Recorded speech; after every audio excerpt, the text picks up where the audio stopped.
Ramadaan Kariim bay tani maalinkii uu madaxweyne Farmaajo majaraha u qabtay taliska Finland Soomaaliya waxa uu la kulmay mucaarad xoogan kuwaas oo si maalinlaha uga abuura sheekooyin sax iyo qalad leh. waxaan halkan kuugu soo gudbinayaa 4 sheeko oo waaweyn oo beeloobay oo ay horey mucaaradku ugu sameeyeen Farmaajo. ila soo Farmaajo ayaa 4 degadood siiyay Itoobiya.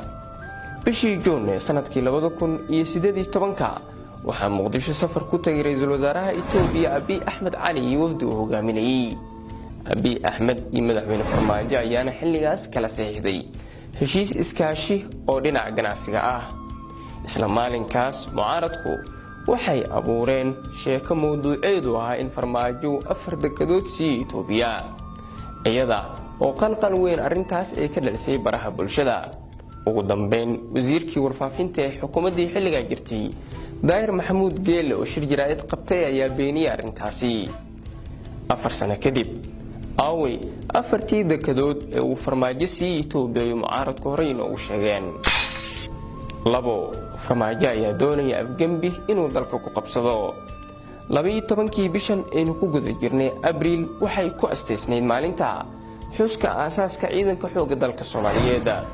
munaasabadii loogu diyaar garoobay dabaaldega maalintaasina waxa hareeyay buuq xoogan kadib markii siyaasiyiinta mucaaradka iyo taageerayaashooduba ay baraha bulshada ka abuureen dood ciwaankeedu ahaa Farmaajo ayaa doonaya in 12 Abriil uu afgembi ku qabsado dalka, iyadoo ugu dambeyn taliska ciidanka xoogga ay ka hadleen arrintaasi iyaga oo beeniyay sheegana in 12 Abriil kaliya ay doonayaan in maalintaas ay xusaan. xuskii iyo xafladii 12 Abriil ay dhacday aaway afgembiga iyo mucaaradku inoo sheegeen in madaxweyne Farmaajo uu dalka ku qabsanayo. 3 Farmaajo ayaa ciidamo Soomaaliya ka iibsaday dawladda Itoobiya. dabayaaqadii sanadkii 2020 daawaday sidaad la socoto waxaa baraha bulshada hareeyay dood xoogan oo ahayd in ciidamo Soomaaliya oo tababar u joogay dalka Eritrea ay ka qayb galeen dagaaladii u dhaxeeyay jabhadda TPLF iyo xukuumadda ra'iisul wasaare Abiy Ahmed.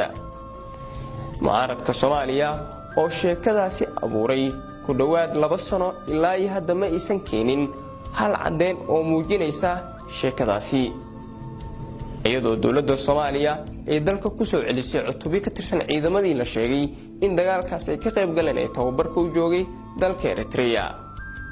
ku dhawaad 2 sano mucaaradku ilaa hadda ma keenin cadeen muujinaysa in ciidamo Soomaaliya uu Farmaajo amray inay ka qayb galaan dagaalada Itoobiya. 4 Farmaajo ayaa dawladda Kenya kala heshiiyay kaaskii badda.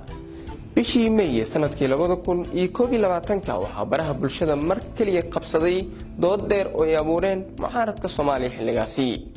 doodaas ayaana ahayd inay heleen xog la xiriirtay in madaxweyne Farmaajo uu dhigiisa Kenya kala heshiiyay in dacwadii badda laga soo celiyay waqtigaasi maxkamadda ICJ.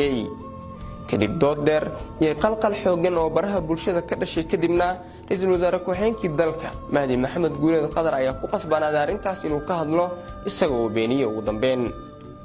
bishii Oktoobar isla sanadka 2021 ugu dambeyn Soomaaliya ayaa ku guuleysatay dacwadii badda ee kala dhaxaysay Kenya, iyadoo ay soo afjarantay doodii ahayd in Farmaajo uu kala heshiiyay Kenya dacwadaasi oo mucaaradku horey u abuureen.